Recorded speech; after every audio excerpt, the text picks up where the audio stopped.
नमस्ते बच्चों। मैं मनीषा गोखले आशीष हिंदी क्लासेस में आप सभी का स्वागत है। आज हम पढ़ने जा रहे हैं मिथिलेश्वर जी द्वारा लिखी कहानी हरिहर काका का तीसरा भाग।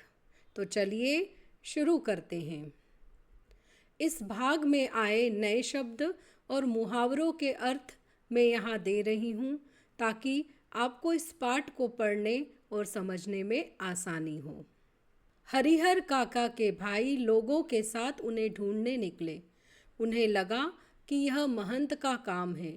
वे मय दल बल ठाकुरबाड़ी जा पहुँचे। वहाँ खामोशी और शांति नजर आई। रोज की भांति ठाकुरबाड़ी का मुख्य फाटक बंद था। वातावरण में रात का सन्नाटा और सूनापन व्याप्त मिला।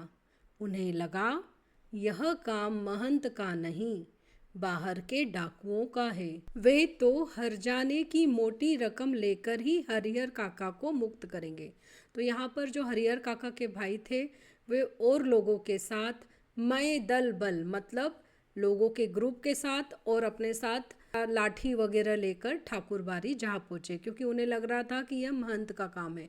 लेकिन वहाँ पर जब उन्होंने देखा कि सब तरफ सन्नाटा है, बहुत शांति है और कोई भी नज़र नहीं आ रहा है और लाइक एवरीडे वहाँ का जो मेन गेट था वो भी बंद था, तो उन्हें लगा कि यह शायद महंत का नहीं बल्कि डाकुओं का काम है, जो कि बदले में मोटी रकम या पैसे के बदले हरिहर काका को फ्री करेंगे या मुक्त करेंगे। खोज में निकले लोग किसी दूसरी दिशा की ओर प्रस्थान करते कि इसी समय ठाकुरबाड़ी के अंदर से बातचीत करने की सम्मिलित किंतु धीमी आवाज़ सुनाई पड़ी। सबके कान खड़े हो गए। उन्हें यकीन हो गया कि हरिहर काका इसी में हैं।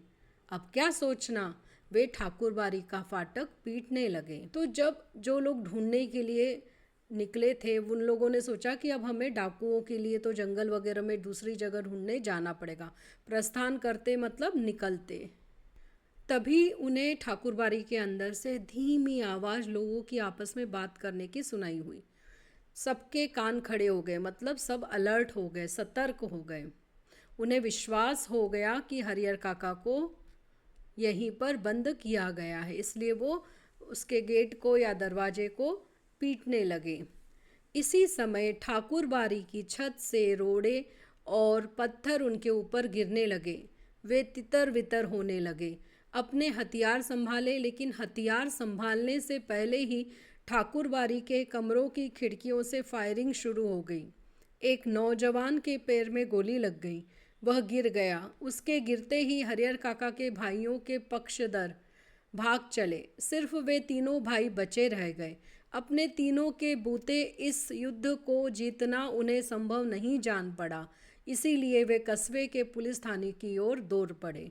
तो इसके पहले जब वो दरवाज़ा खटखटा रहे थे तो अचानक से ठाकुरबाड़ी की जो छत थी वहाँ से ईंट के टुकड़े और पत्थर उनके ऊपर गिरने लगे, जिससे कि वो बचने के लिए इधर उधर भागे। और उन्होंने अपने हथियार अपने हाथों में संभालना शुरू ही किया था कि जो ठाकुरबाड़ी के कमरे हैं उनकी खिड़कियों से फायरिंग या बंदूकें चलनी शुरू हो गई। एक उनके साथ आए हुए एक लड़के के पैर में गोली लग गई, वो वहीं गिर गया। यह देखकर उनके साथ आए हुए बाकी लोग, उनके पक्षधर, उनके साथी वहां से भाग गए। अब केवल तीनों भाई बचे, तो उन्हें लगा कि ये अपने दम की बात नहीं है, इसलिए वे कस्बे के पुलिस थाने की ओर दौड़ पड़े। इधर ठाकुरबाड़ी के भीतर महंत और उनके कुछ चंद विश्वासी साधु सादे और लिखे कागजों पर अनपढ़ हरिहर काका के अंगूठे के निशान जबरन ले रहे थे। हरिहर काका तो महंत के इस व्यवहार से जैसे आसमान से जमीन में आ गए थे। उन्होंने सपने में भी नहीं सोचा था कि महंत जी इस रूप में भी आएंगे। जिस महंत को वह आदरणीय एवं श्रद्धेय समझते थे, वह महंत अब उन्हें घृणित, दुराचारी और पापी नजर आने लगा था। अब वह उस महंत की सूरत भी देखना नहीं चाहते थे। अब अपने भाइयों का परिवार महंत की तुलना में उन्हें ज़्यादा पवित्र, नेक और अच्छा लगने लगा था। हरिहर काका ठाकुरबाड़ी से अपने घर पहुंचने के लिए बेचैन थे। लेकिन लोग उन्हें पकड़े हुए थे और महंत जी उन्हें समझा रहे थे। तुम्हारे भले के लिए ही यह सब किया गया हरिहर। अभी तुम्हें लगेगा कि हम लोगों ने तुम्हारे साथ जोर ज़बरदस्ती की, लेकिन बाद में तुम समझ पाओगे कि जिस धर्म संकट में तुम पड़े थे उससे उबारने के लिए यही एकमात्र रास्ता था।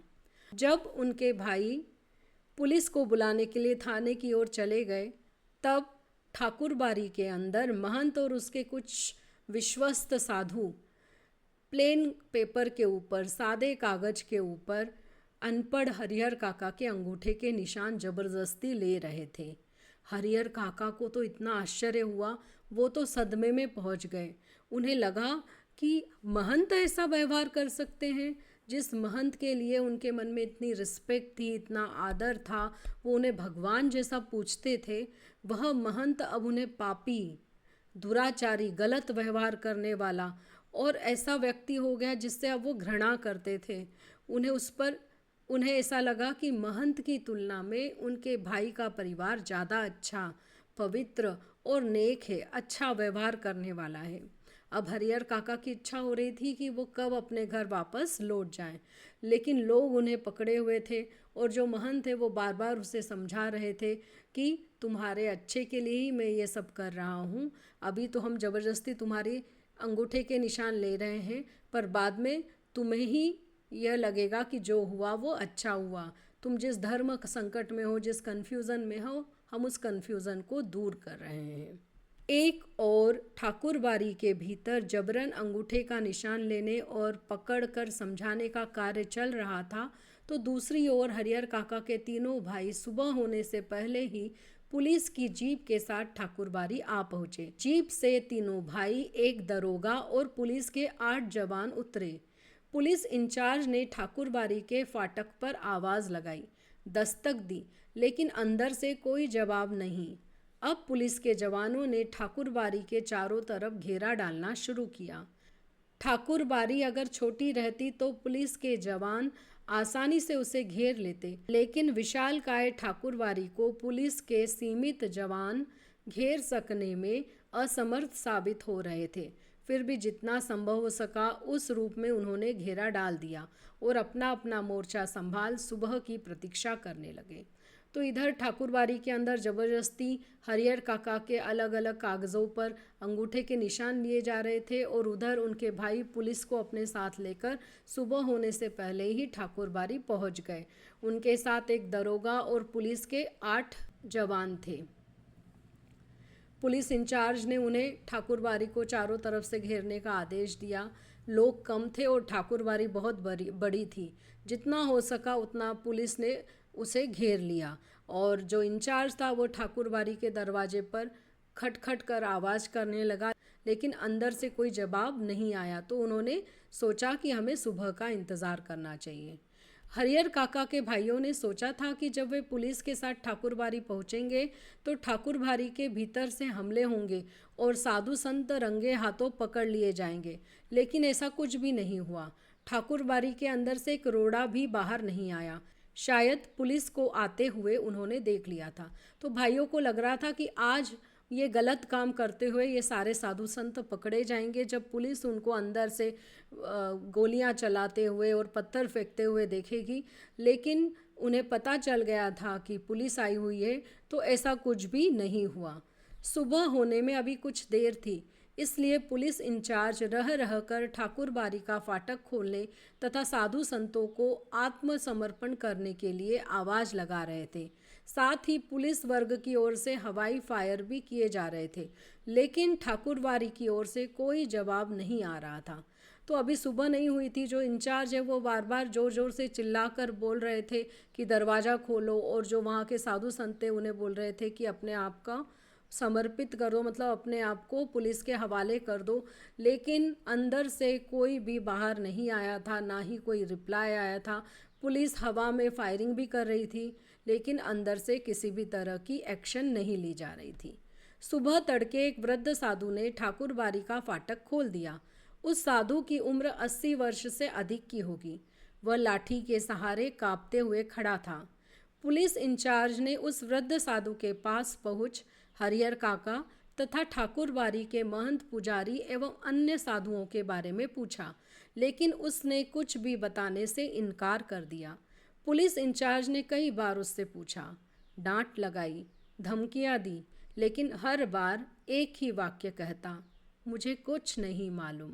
ऐसे वक्त पुलिस के लोग मारपीट का सहारा लेकर भी बात उगलवाते हैं, लेकिन उस साधु की वय देखकर पुलिस इंचार्ज को महटिया जाना पड़ा।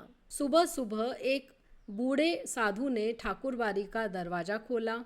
उसकी उम्र 80 साल थी और वो लाठी के सहारे चल रहा था। पुलिस इंचार्ज ने जब उससे पूछा कि अंदर कौन कौन है, तो उसने कहा कि मुझे कुछ नहीं मालूम है। पुलिस इंचार्ज ने जब उससे हरिहर काका और ठाकुरबाड़ी के महंत और दूसरे पुजारियों के बारे में पूछा, तो उसने कहा कि उसे कुछ भी नहीं मालूम है। पुलिस वैसे तो लोगों से सच्चाई बात उगलवाना मतलब सच्चाई पता करना, तो वैसे तो पुलिस मार पीट कर सच्चाई मालूम कर लेती है, चूँकि लेकिन उस साधु का वय, उसकी उम्र बहुत ज़्यादा थी, इसलिए वह पुलिस इंचार्ज उसके साथ किसी भी तरह की जोर जबरदस्ती नहीं कर सकता था। पुलिस इंचार्ज के नेतृत्व में पुलिस के जवान ठाकुरबाड़ी की तलाशी लेने लगे, लेकिन न तो ठाकुरबाड़ी के नीचे के कमरों में ही कोई पाया गया और न छत के कमरों में ही। पुलिस के जवानों ने खूब छानबीन की, उस वृद्ध साधु के अलावा कोई दूसरा ठाकुरबाड़ी में नहीं मिला।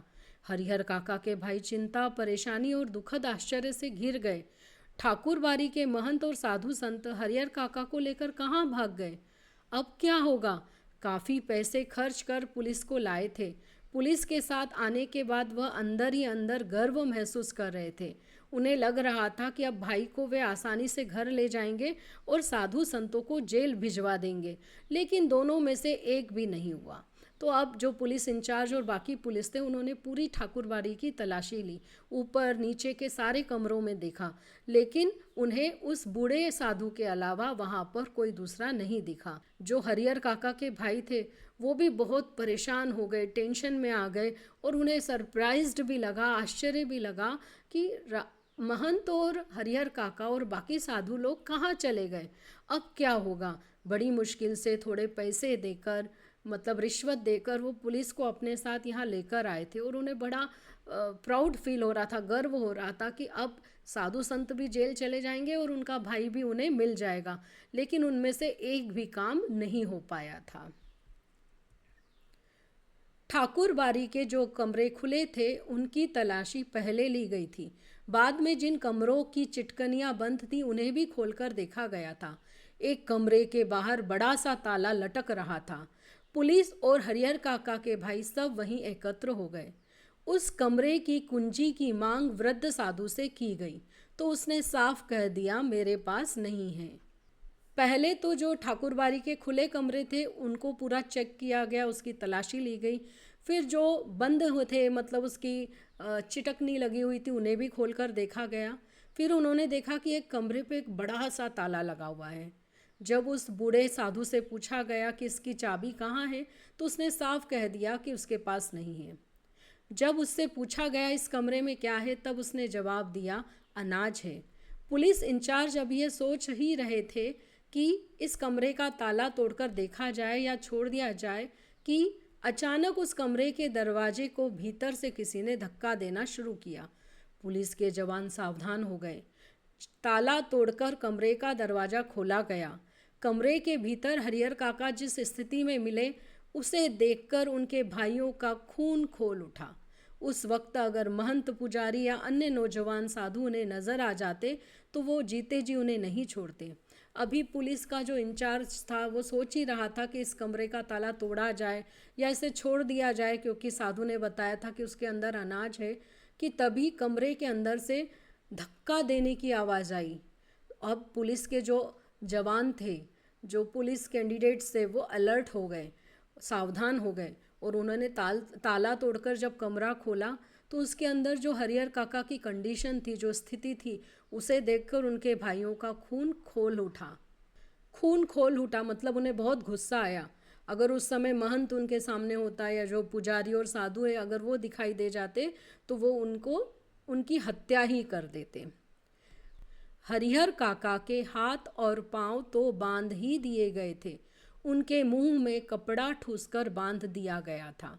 हरिहर काका जमीन पर लुढ़कते हुए दरवाजे तक आए थे और पैर से दरवाजे पर धक्का लगाया था। काका को बंधन मुक्त किया गया, मुंह से कपड़े निकाले गए। हरिहर काका ने ठाकुरबाड़ी के महंत, पुजारी और साधुओं की काली करतूतों का पर्दाफाश करना शुरू किया कि वह साधु नहीं, डाकू, हत्यारा और कसाई है, कि उन्हें इस रूप में कमरे में बंद कर गुप्त दरवाजे से भाग गए, कि उन्होंने कई सादे और लिखे हुए कागजों पर जबरन उनके अंगूठे के निशान लिए आदि। तो जब उन्होंने देखा तो हरिहर काका के हाथ और पैर बंधे हुए थे, वो आवाज़ ना करे इसलिए मुंह के अंदर कपड़ा ठूसा हुआ था और उन्हें बांध कर रखा गया था। फिर भी बड़ी मुश्किल से उन्होंने लुढ़कते हुए, मतलब रोल होते हुए वो दरवाजे के पास आए थे और उन्होंने अपने पैरों से दरवाजे को धक्का दिया था। तो जब उनको बंधन मुक्त किया गया, मतलब उनके सारे हाथ पांव खोल दिए गए, मुंह से कपड़ा निकाल दिया गया, तो हरिहर काका ने बताया कि इस ठाकुरबाड़ी में, इस मंदिर में पुजारी नहीं रहते हैं बल्कि डाकू रहते हैं, जो मुझे मारना चाहते थे। वो कसाई हैं, उन्होंने मुझे बहुत पीटा और ज़बरदस्ती मेरे अंगूठे के निशान कागज़ों पर ले लिए हैं और मुझे इस कमरे में बंद करके वो गुप्त दरवाजे से, सीक्रेट रूट से बाहर चले गए हैं। हरिहर काका ने देर तक अपने बयान दर्ज करवाए। उनके शब्द शब्द से साधुओं के प्रति नफरत और घृणा व्यक्त हो रही थी। जीवन में कभी किसी के खिलाफ उन्होंने इतना नहीं कहा होगा जितना ठाकुरबाड़ी के महंत, पुजारी और साधुओं के बारे में कहा। तो उन्होंने अपनी रिपोर्ट पुलिस को लिखवाई और अपने बयान में उन्होंने ठाकुरबाड़ी के साधुओं के बारे में बहुत कुछ बुरा भला लिखा और अब उन्हें उनसे नफरत हो गई थी। अब हरिहर काका पुनः अपने भाइयों के परिवार के साथ रहने लगे थे। इस बार उन्हें दालान पर नहीं, घर के अंदर रखा गया था, किसी बहुमूल्य वस्तु की तरह संजोकर, छिपाकर। उनकी सुरक्षा के लिए रिश्ते नाते में जितने भी सूरमा थे सबको बुला लिया गया था। हथियार जुटा लिए गए थे। 24 घंटे पहरे दिए जाने लगे थे। अगर किसी आवश्यक कार्यवश काका घर से गांव में निकलते तो 4-5 की संख्या में हथियारों से लैस लोग उनके आगे पीछे चलते रहते। रात में चारों तरफ से घेर कर सोते। भाइयों ने ड्यूटी बांट ली थी, आधे लोग सोते तो आधे लोग जागकर पहरा देते रहते। तो अब जब हरिहर काका वापस अपने परिवार में लौट आए तो अब उन्हें दलान में, मतलब घर के बाहर जो जगह थी वहाँ में जो कमरा था वहाँ नहीं रखा गया, उन्हें घर के अंदर रखा गया। एक बहुमूल्य कीमती चीज की तरह उन्हें छिपाकर रखा जाने लगा। उनकी सुरक्षा के लिए उन्होंने अपने रिश्तेदारों में जितने भी ताकतवर लोग थे, सूरमा मतलब ताकतवर लोगों को बुला लिया गया। हथियार भी इकट्ठे किए गए और 24 आवर्स उन्हें सिक्योरिटी दी जाने लगी। अब वो अगर किसी काम से घर से बाहर भी निकलते तो 4-5 लोग हथियारों के साथ उनके आगे पीछे चलते। रात में भी उन्हें चारों तरफ से घेर कर सोया जाता। भाइयों ने अपनी ड्यूटी फिक्स कर ली थी। कुछ आधे लोग सोते तो आधे लोग जागते। इधर ठाकुरबाड़ी का दृश्य भी बदल गया था। एक से एक खुकार लोग ठाकुरबाड़ी में आ गए थे। उन्हें देखकर ही डर लगता था। गांव के बच्चों ने तो ठाकुरबाड़ी की ओर जाना ही बंद कर दिया। हरिहर काका को लेकर गांव प्रारंभ से ही 2 वर्गों में बंट गया था। इस नई घटना को लेकर दोनों तरफ से प्रतिक्रियाएं व्यक्त की जाने लगी। उधर ठाकुरबाड़ी में भी और भी ज़्यादा खूंखार और भी ज़्यादा डरावने लोग आने लग गए थे, जिससे कि गांव के जो बच्चे थे वो अब ठाकुरबाड़ी में नहीं जाते थे, क्योंकि उन्हें उन लोगों को देखकर डर लगता था। अब पहले से ही हरिहर काका के बारे में जो गांव के लोग थे वो 2 वर्गों में, मतलब 2 ग्रुप में बटे हुए थे और अब उन्होंने इस घटना के बाद, इस इंसिडेंट के बाद में फिर से अपनी बातें, इस इंसिडेंट के बारे में अपनी बातें रखना शुरू कर दी। और अब हरिहर काका एक सीधे साधे और भोले किसान की अपेक्षा चतुर और ज्ञानी हो चले थे। वह महसूस करने लगे थे कि उनके भाई अचानक उनको जो आदर, सम्मान और सुरक्षा प्रदान करने लगे हैं, उसकी वजह उन लोगों के साथ उनका सगे भाई का संबंध नहीं बल्कि उनकी जायदाद है, अन्यथा वे उनको पूछते तक नहीं। तो अब हरिहर काका जो बहुत सीधे साधे थे, भोले थे, वो अब बहुत चतुर हो गए थे, वो बहुत क्लेवर हो गए थे, उनको समझ आ गई थी, वो समझ गए थे कि उनके भाई जो उनका ख्याल रख रहे हैं या उनकी सुरक्षा के लिए इतने उन्होंने हथियार और लोग बुला लिए हैं, इसका कारण ये नहीं है कि वो अपने भाई से बहुत प्यार करते हैं, उनकी रक्षा करना चाहते हैं। इसका कारण उनकी ज़मीन है जिसे वो किसी भी हालत में खोना नहीं चाहते हैं। इसी गांव में जायदादहीन भाई को कौन पूछता है। हरिहर काका को अब सब नजर आने लगा था। महंत की चिकनी चुपड़ी बातों के भीतर की सच्चाई भी अब वह जान गए थे। ठाकुर जी के नाम पर वह अपना और अपने जैसे साधुओं का पेट पालता है। उसे धर्म और परमार्थ से कोई मतलब नहीं। निजी स्वार्थ के लिए साधु होने और पूजा पाठ करने का ढोंग रचाया है। साधु के बाने में महंत, पुजारी और उनके अन्य सहयोगी लोभी, लालची और कुकर्मी हैं। छल बल कल किसी भी तरह धन अर्जित कर बिना परिश्रम किए आराम से रहना चाहते हैं। अपने घृणित इरादों को छिपाने के लिए ठाकुरबाड़ी को इन्होंने माध्यम बनाया है, एक ऐसा माध्यम जिस पर अविश्वास न किया जा सके। इसीलिए हरिहर काका ने मन ही मन तय कर लिया कि अब महंत को वो अपने पास फटकने तक नहीं देंगे, साथ ही अपनी जिंदगी में अपनी जायदाद भाइयों को भी नहीं लिखेंगे, अन्यथा फिर वह दूध की मक्खी हो जाएंगे। लोग निकाल कर फेंक देंगे, कोई उन्हें पूछेगा तक नहीं, बुढ़ापे का दुख बिताए नहीं बीतेगा। तो अब हरिहर काका को ये समझ में आ गया था कि उनके पास ज़मीन है इसलिए उनके भाई पूछते हैं। अगर उनके पास जायदाद नहीं होती तो कोई भी उन्हें नहीं पूछता, कोई भी उनका ख्याल नहीं रखता। अब उन्हें याद आ रहा था कि महंत इतनी अच्छी अच्छी बातें क्यों कर रहा था, इतना अच्छा खाना खिलाया, इतनी अच्छी सेवा की, उसके पीछे उसका स्वार्थ था, उसका हित था। वो चाहता था कि वो ज़मीन ठाकुरबाड़ी के नाम लिखी जाए, जिससे कि वो और उसके जैसे साधुओं का पेट आराम से भरता रहे।